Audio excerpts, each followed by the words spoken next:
இரு எண்களின் கூடுதல் 40 மற்றும் அவற்றின் வித்தியாசம் 4 எனில் அந்த எண்களின் விகிதம் என்னன்னு கேட்டிருக்காங்க.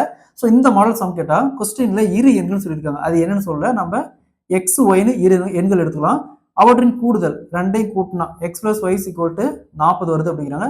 அவற்றின் வித்தியாசம்னா x minus y equal to 4 வருது அப்படிங்கிறாங்க. ஸோ அந்த எண்களின் விகிதம் என்னன்னு கேட்டிருக்காங்க. நெக்ஸ்ட் இங்க பாருங்க ரெண்டையும் கூட்டினா x plus x 2x. So plus y minus அப்படியே கேன்சல் ஆயிரும். இங்க 40 பிளஸ் 4 44. ஸோ இங்க 44 ரெண்டாவது கேன்சல் பண்ணா 22. X equal to 22. ஸோ அது பண்ணா ரெண்டு ஈக்குவேஷன் ஏதோ ஒரு ஈக்குவேஷன் சப்ஜெக்ட் பண்ணுவோம், ஒய்க்கான வேல்யூ கண்டுபிடிச்சிடலாம். ஸோ இந்த ஈக்குவேஷன் சப்ஜெக்ட் பண்ணலாம். எக்ஸுக்கான value 22 plus y equal to 40. 22 தான் வச்சுன்னா மைனஸ் ஆகும். அப்போ ஒய் ஈக்குவல் டு 40 22 போச்சுன்னா 18. எக்ஸுக்கான வேல்யூ 22, ஒய்க்கான வேல்யூ 18. அப்போ விகிதம் கேட்குறாங்க எக்ஸ் இஸ்டு ஒய் என்ன வரும்னு கேட்குறாங்க. எக்ஸுக்கான வேல்யூ 22, ஒய்க்கான வேல்யூ 18. ரெண்டாவது கேன்சல் பண்ணால் 11:9. ஸோ அப்போ விகிதம் பார்த்தோம்னா 11:9. Option A is the correct answer.